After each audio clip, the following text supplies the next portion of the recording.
to support national export companies.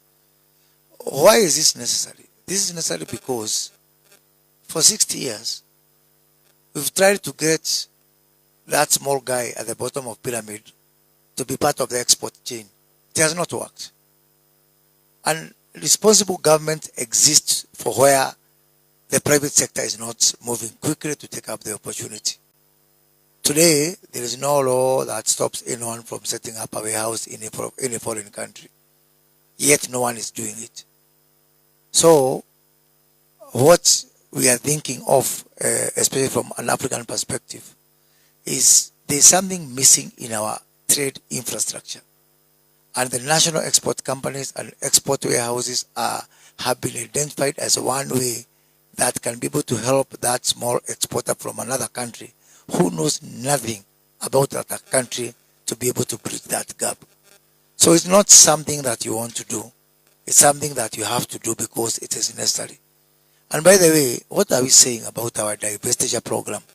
We are saying let us exit from those sectors where it no longer makes sense for government to be in and move to those other sectors where private sector is not moving as quickly. There will come a time when now private sector, maybe they will smell the coffee and move it to that particular area. At that time, the government will do what we are doing today. Move. I call it the lead and then recede policy. So we take a leading position. As private sector comes up, then we recede and we let them go. But leaving it the way it is now is really what is contributing to the low export basis.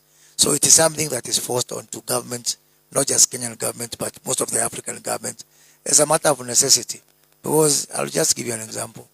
In October, we flagged off the first consignment of tea to Ghana in October. I had actually not even been sworn in with the president. I was a designated minister to Ghana under the ACFTA guided trade mechanism. That tea arrived in Accra in February. From October. It's supposed to be part of trade. Something is missing in our infrastructure.